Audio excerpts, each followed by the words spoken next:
Aquí comienza Reencuentro, una cita con nuestra tradición y los temas de la actualidad a la luz de la Torá. Reencuentro le propone un encuentro con el judaísmo. Conduce Alberto Rusco Lequier.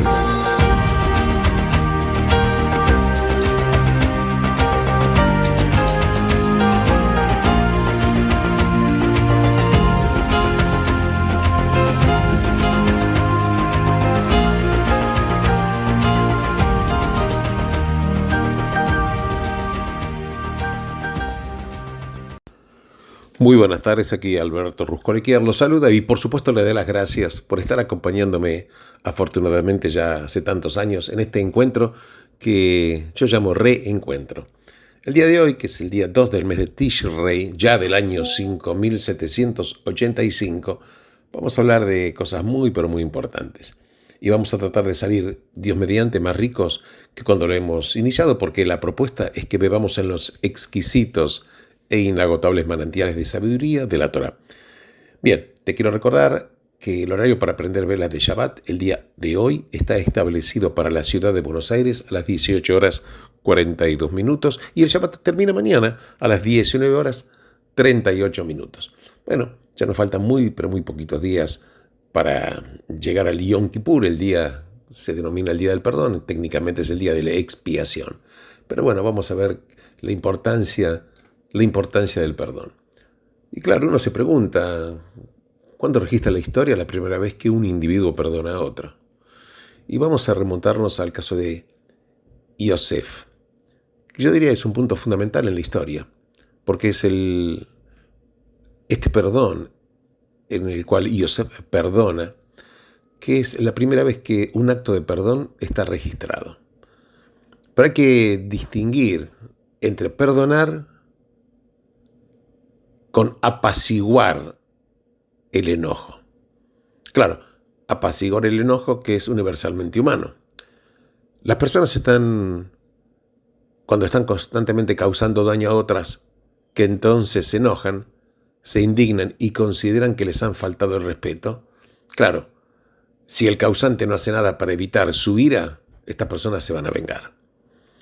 Y la venganza es una forma de restaurar el orden social, pero claro que es costosa, es peligrosa y lleva a una serie de repeticiones que no tiene una forma natural de terminar. Veamos, por ejemplo, un integrante de la familia, recordemos a los Capuletos y los Montescos, la pelea que había entre los clanes de la mafia, de los Corleone y los Tattaglia. Entonces, un integrante de una familia ofende a otra, entonces la otra familia se va a vengar. Y entonces el integrante del grupo va a reaccionar para restaurar el orden de la familia. En pocas palabras, el costo es tan alto que está en el interés de todas las partes buscar la solución para detener este ciclo de locura. Esto es universal. La manera habitual de concluir entonces esta cadena o esta serie de conflictos es lo que los griegos llamaban sungnome. Generalmente se traduce como perdón, pero que en realidad es algo más parecido al apaciguamiento. ¿Y qué es esto? Es una voluntad de conceder, de aceptar una excusa o también ofrecer una indulgencia. Entonces, en este caso, la víctima descarta la venganza. El que ofende no se arrepiente y en su lugar propone algún tipo de arreglo mitigante. Puede decir, no lo pude evitar, bueno, no estaba tan mal, la naturaleza humana es así, me dejé llevar. Y entonces el causante de la ofensa debe mostrar, ya sea con palabras o con gestos, alguna manera por lo menos de demostrar humildad y sumisión. Pero un ejemplo clásico en la Torá es la conducta de Jacob frente a Esav. Cuando se reúnen después de los 20 años en los cuales Jacob había estado en la casa de Labán, Jacob sabía que Esav se sintió perjudicado por él y que había declarado que deseaba vengarse después de la muerte de Isaac, el padre de ambos. Y este fue el motivo por el cual Jacob decidió huir, escaparse. Pero cuando se produce el encuentro entre ellos, entre Jacob y Esaú, Jacob no menciona el incidente original, pero trata de apaciguar a Esaú. ¿De qué manera? Le envía un importante obsequio, humillándose, se inclina frente a él 7 veces y lo llama Señor mío. Y también se llama a sí mismo como su sirviente. Pero Esaú tampoco menciona el episodio. Puede ser que no lo recordaba, porque no lo consideraba importante, o porque quizás quedó impresionado por esta actitud servil de Jacob. Entonces acá, en este caso, no hubo remordimiento, ni tampoco hubo perdón, sino solamente hubo sumisión y apaciguamiento. Pero como yo dije cuando empezamos esta conversación, lo que es Yosef con sus hermanos es totalmente distinto. Totalmente distinto. Porque cuando inicialmente cuando Yosef se identifica, les dice a sus hermanos, y ahora no estén angustiados, no estén encolorizados con vosotros mismos por haberme vendido aquí, puesto que para salvar vidas es que Dios me mandó delante de ustedes. Esto está concretamente en el libro de Génesis. Entonces parecía un perdón, pero no es necesariamente así. La palabra perdón no aparece. Y los hermanos podían suponer que, como en el caso de Esaú, Yosef podría vengarse luego de la muerte de su padre.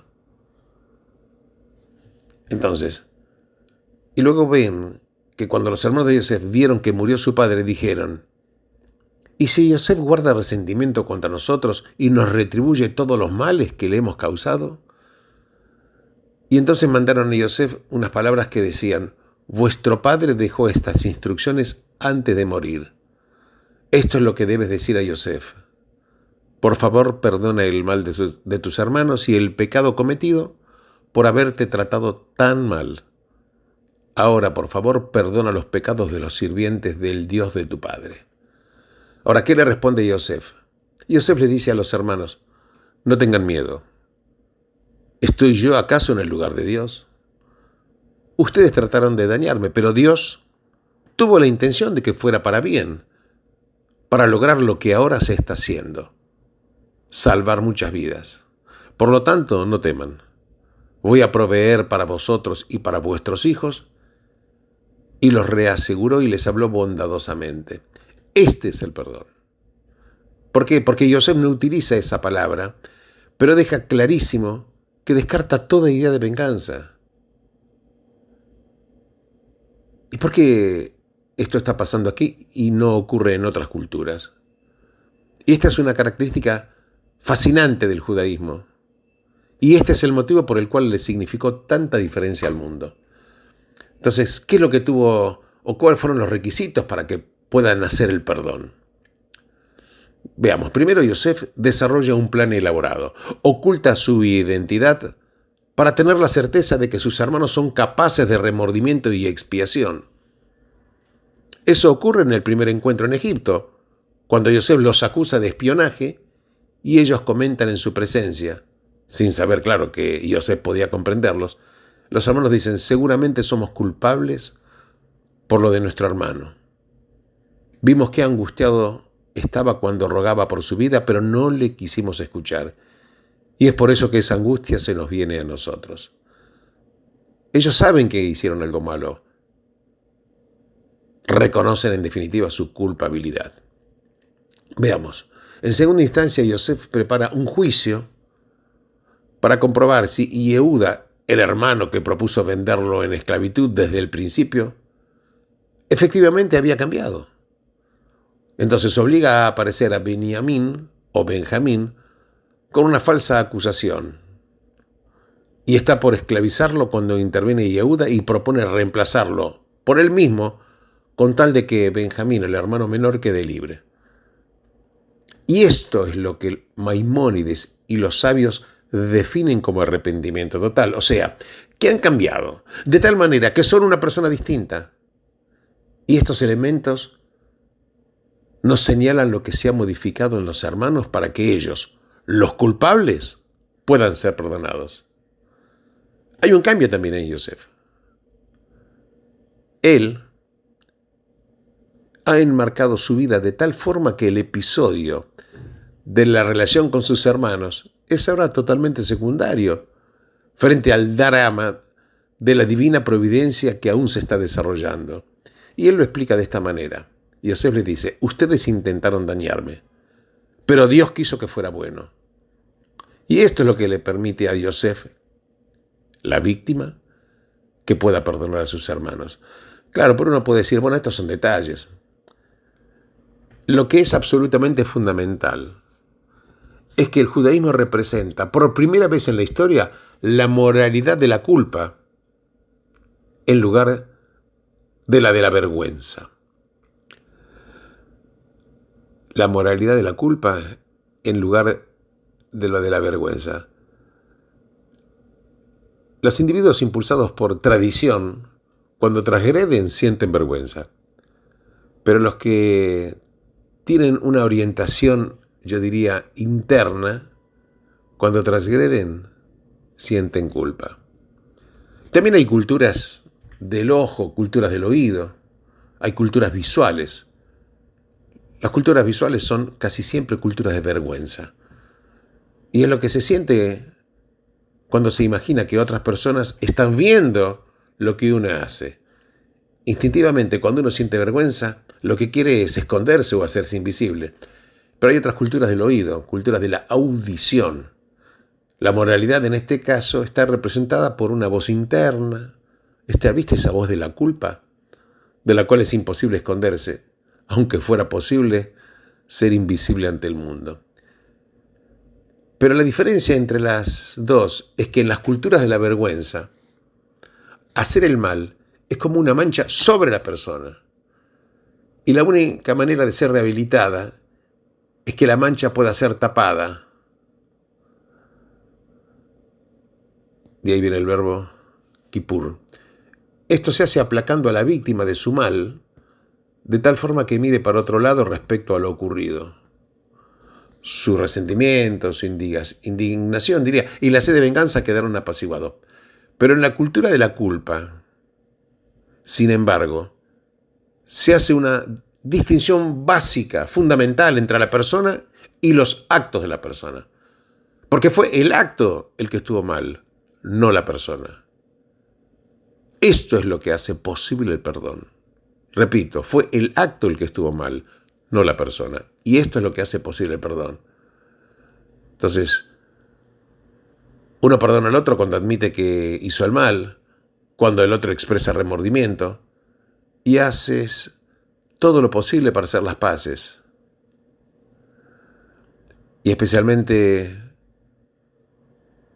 uno ve que el otro ha cambiado. Porque el perdón finalmente significa la reafirmación de tu valor como persona, a pesar de que sabes que la acción estuvo mal. El perdón existe en las culturas de rectitud y culpa, pero no existe en las culturas de honor y vergüenza, como era la Grecia antigua y la romana precristiana. La cultura hoy contemporánea de Occidente, frecuentemente considerada incluso por los seculares como moralmente superior a la ética de la Biblia hebrea, es de hecho una regresión a la precristiana de Grecia y de Roma. Y es por eso que las personas que han sido detectadas haciendo el mal son avergonzadas públicamente. Ya sabemos, no hace falta traer ejemplos. Porque en la cultura de la vergüenza lo más importante es que no seas descubierto, porque una vez que ocurre no hay marcha atrás. Porque en esta cultura de la vergüenza no hay lugar para el perdón. Entonces lo mejor que podés lograr en esa cultura es el apaciguamiento. Y ahí empiezan las excusas, bueno, no lo pude evitar, no era tan malo, estaba en la naturaleza humana. Por esto el judaísmo sigue siendo la eterna alternativa, porque lo que importa no es la apariencia externa, sino la voz interna. Y cuando hacemos el mal, como nos pasa a todos, hay una manera de avanzar. ¿Cuál es? expresar remordimiento, expiar, hacer las paces y, como el caso de Yehuda, cambiar. Saber que aun cuando fueron malos los hechos, el alma que me has dado es pura. Y trabajar lo suficiente sobre nosotros mismos y poder ser perdonados. Y si lo hacemos, esto es ingresar en una cultura de gracia, en una cultura de esperanza. Y esta, precisamente, es la idea que cambia la vida.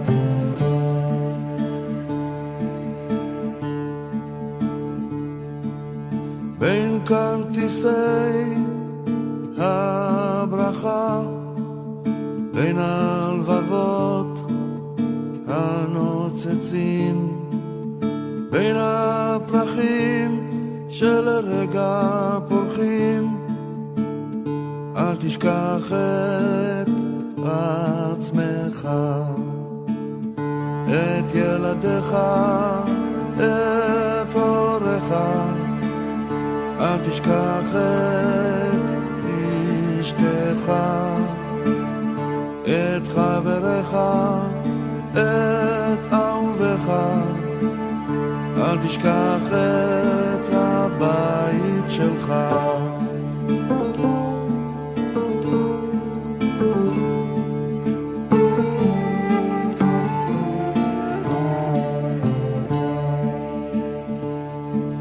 חלמת הרים, חלמת גבעות, בחושך הזה קשה לראות, עברת דרך ארוכה, אל תשכח את עצמך, את ילדיך, את הוריך, אל תשכח את אשתך, את חברך, את אהובך, אל תשכח את הבית שלך.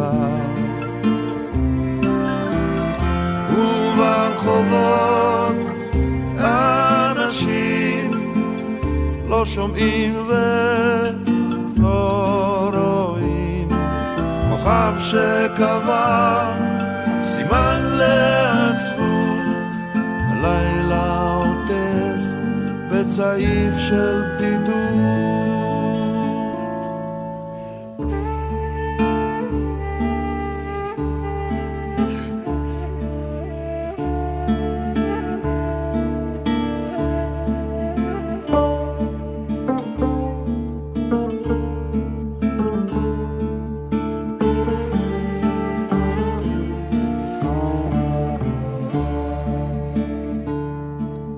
הדרך הייתה מפתה, הקרבת הכל למענה, עכשיו היא חלפה עם הרוח, ואתה שכחת את עצמך, את ילדיך, את הוריך, שכחת את אשתך, את חברך, את אהובך, אל תשכח את הבית שלך, אל תשכח את הבית שלך, אל תשכח את הבית שלך.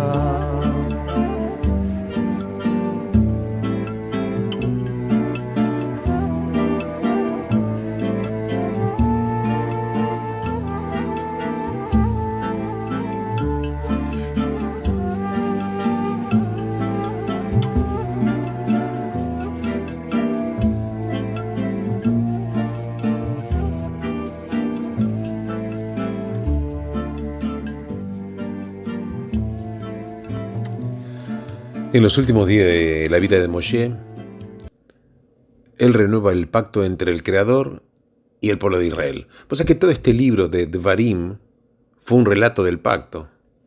Cómo se produjo, cuáles fueron los términos, cuáles fueron las condiciones, y el tema de la identidad de Israel como un pueblo sagrado y así sucesivamente.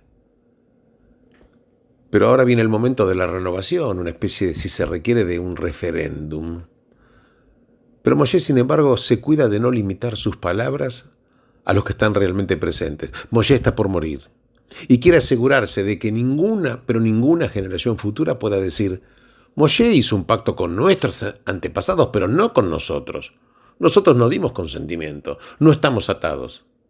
Pero para evitar esto, Moshe dice lo siguiente: no es solamente con ustedes que estoy haciendo este pacto con juramento, sino con cualquiera que esté parado hoy con nosotros frente al Señor nuestro Dios y con cualquiera que no esté con nosotros hoy.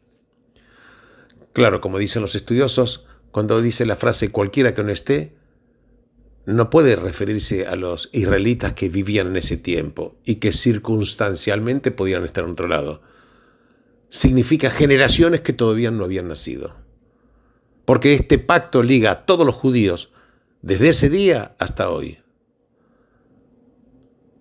Y al aceptar ser el pueblo del Creador, el pueblo de Dios, sujeto a las leyes de Dios, nuestros antepasados nos crearon esa obligación. Y de ahí que sea una de las verdades más importantes del judaísmo. Porque la verdad, exceptuando los conversos que sí eligen, nosotros no elegimos ser judíos. Nacimos judíos. Nos transformamos en adultos, legales, sujetos a las órdenes y responsables de nuestras acciones, a los 12 años para las niñas y a los 13 para los varones. Pero somos parte del pacto desde el nacimiento, porque un bat mitzvah o un bar mitzvah no es una confirmación. No significa una aceptación voluntaria de la identidad judía, porque esa elección tuvo lugar hace más de 3.000 años, cuando Moshe dijo: no es con ustedes que estoy haciendo este pacto juramentado, sino con cualquiera que no esté con nosotros en este día, abarcando todas las generaciones futuras, incluyéndonos a nosotros. Claro, pero ¿cómo puede ser esto? Porque uno de los principios fundamentales del judaísmo es que no puede haber obligación sin consentimiento. ¿Cómo podemos estar atados a un acuerdo del cual no formamos parte? ¿Cómo es posible estar sujetos a un pacto sobre la base de una decisión que fue tomada hace mucho tiempo y muy lejos por nuestros antepasados distantes? Los sabios plantearon una pregunta parecida con respecto a la generación del desierto en los días de Moshe, que estaban ahí mismo y dieron su consentimiento. El Talmud sugiere que no estaban realmente facultados para decir que no. El santo, bendito sea, así está escrito, suspendió la montaña sobre ellos como un barril y dijo: si dicen que sí, estará todo bien, pero si dicen que no, esta será vuestra tumba. Y esto, claro que es un desafío. Y el Talmud responde que aunque el acuerdo puede no haber sido totalmente libre en ese tiempo, los judíos aprobaron voluntariamente en los días de Asuero, como lo sugiere el libro de Esther. Los sabios creían firmemente que un acuerdo debe ser libre para el vinculante. Claro, pero nosotros no convinimos ser judíos. La mayoría de nosotros nacimos judíos. No estábamos en el lugar en el que se hizo el acuerdo. Entonces, ¿cómo es que estamos ligados por el pacto? Claro que esto no es fácil, no es una pregunta fácil. ¿Cómo puede pasarse la identidad judía de un padre a un hijo? Si la identidad fuera racial o étnica, lo entendemos.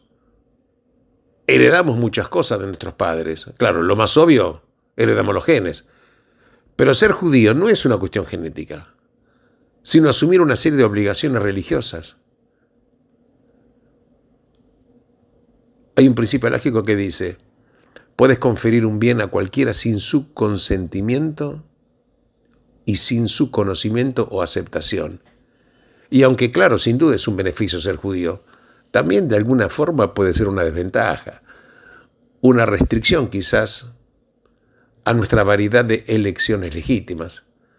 De no haber sido judío podríamos trabajar en Shabbat, comer comida no kasher. Pero ¿cómo se puede otorgar una carga a la persona sin el consentimiento de esa persona? Y esta, en definitiva, es la pregunta de las preguntas de la identidad judía. ¿Cómo podemos estar regidos por la ley judía sin haberla elegido, solo porque fue decidido para nosotros por nuestros antepasados? La verdad que mis padres son judíos, mis abuelos eran judíos, por lo tanto son judíos. La identidad es algo que la mayoría de la gente a través de los tiempos daba por sentada. Pero claro que resultó ser un tema incluso durante el exilio babilónico. El profeta Ezequiel dice: lo que está en vuestra mente nunca ocurrirá. La idea de que seamos como las naciones, como las tribus de los países y adoremos la madera y la piedra, esto no va a ocurrir. Esta es la primera referencia de judíos que deseaban, algunos, abrazar la identidad y otros abandonar la identidad. Pero ocurre también, pues sabes, por ejemplo, en el siglo II, antes de la era común, había judíos helenizados que querían ser más griegos que judíos. Y otros, bajo la dominación romana, quisieron ser romanos. Incluso algunos se sometieron a una operación para revertir los efectos de la circuncisión. Y esto en hebreo se los conoce como meshuhim, porque estas personas querían ocultar el hecho de que eran judíos. Pero también en España, en el siglo XV, ahí donde los eruditos bíblicos Isaac Arama, Isaac Abarbanel, analizaron la pregunta acerca de cómo puede el pacto ligar a los judíos de hoy.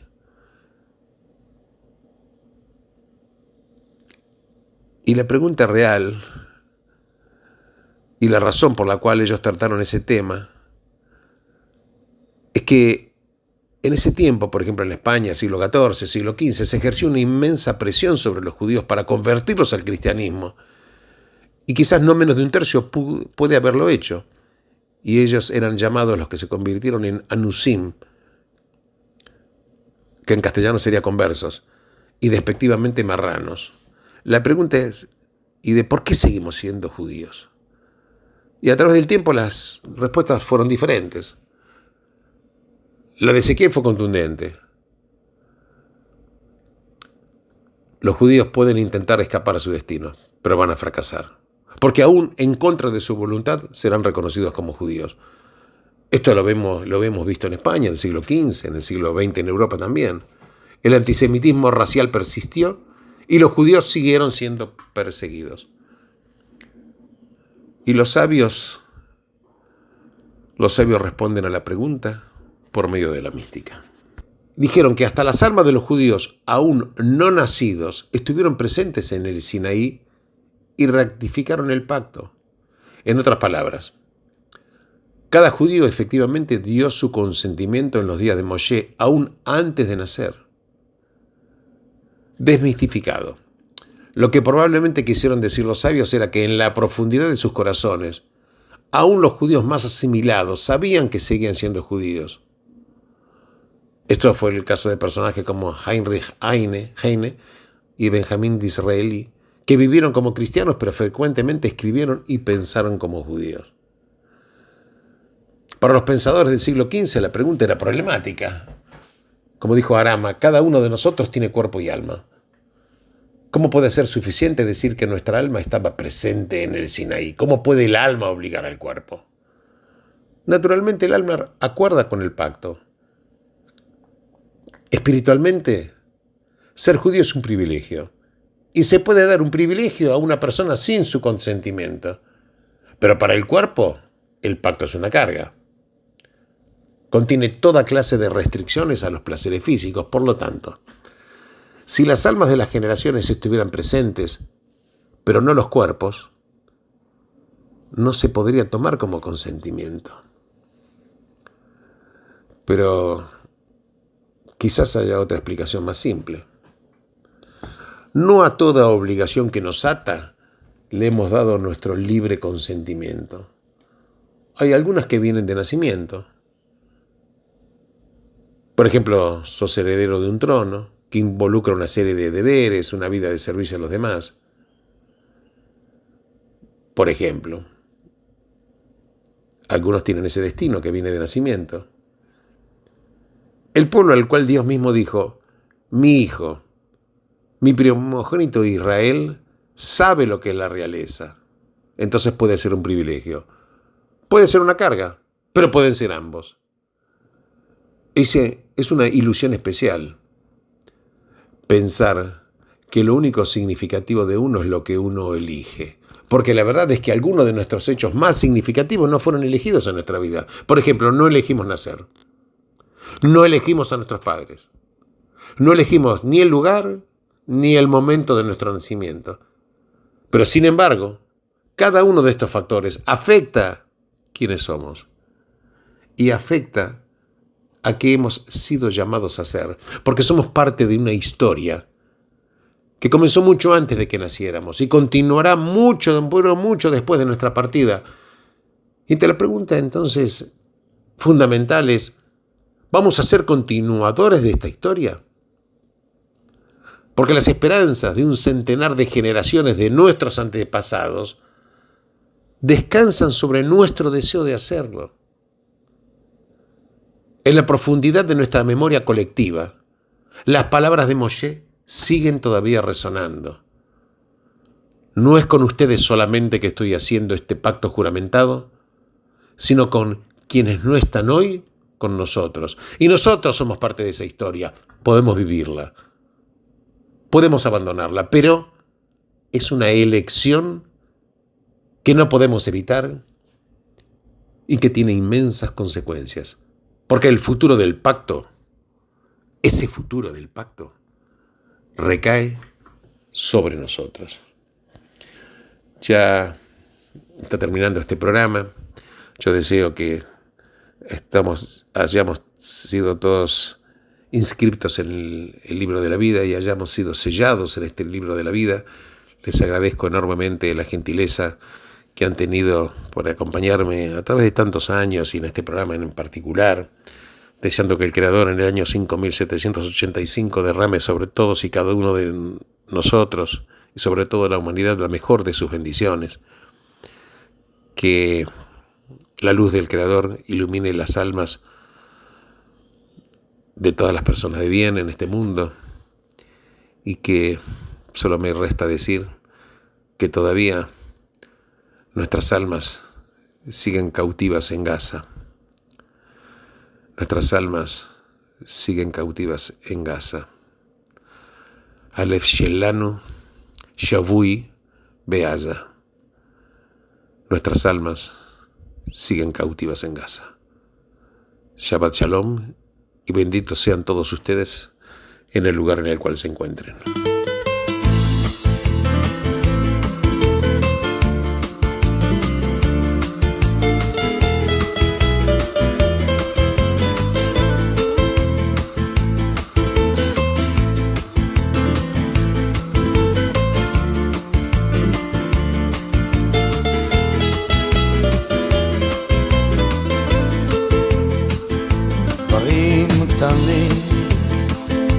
דברים פשוטים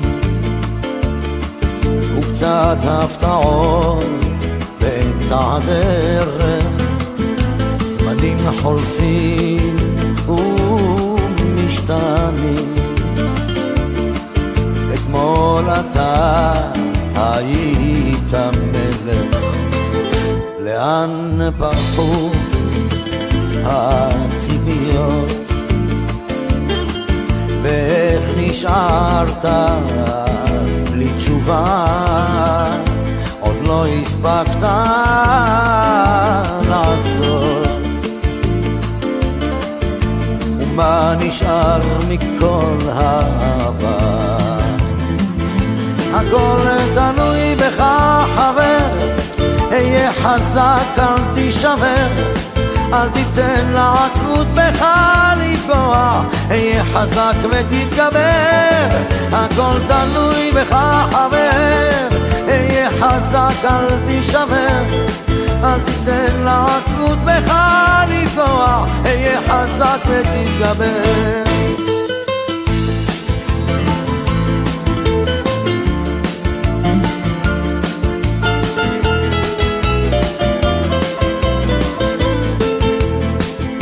קשה לראות, אך לפעמים גלגל נסגר באמצע הסיפור, ואין כבר כוח לגופך יותר למשוך. יכולת לוותר אבל לך אסור.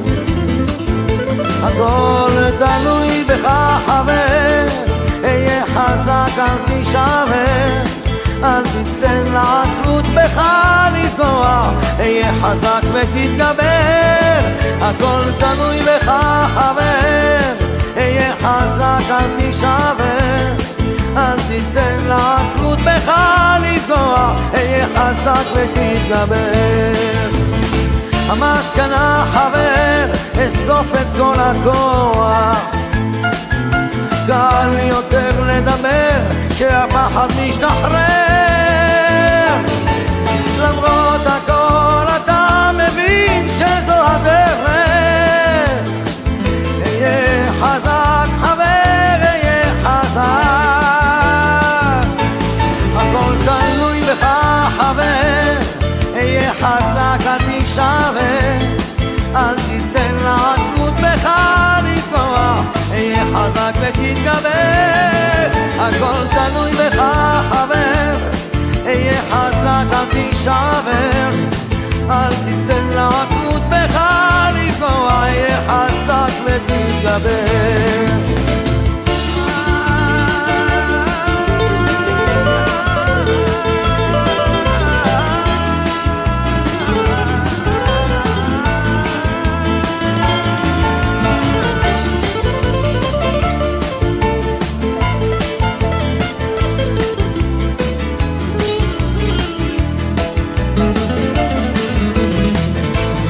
הכל תלוי בך חבר, אהיה חזק אל תישבר, אל תיתן לעצמות בך לפגוע, אהיה חזק ותתגבר. הכל תלוי בך חבר, אהיה חזק אל תישבר, אל תיתן לעצמות בך לפגוע, אהיה חזק ותתגבר.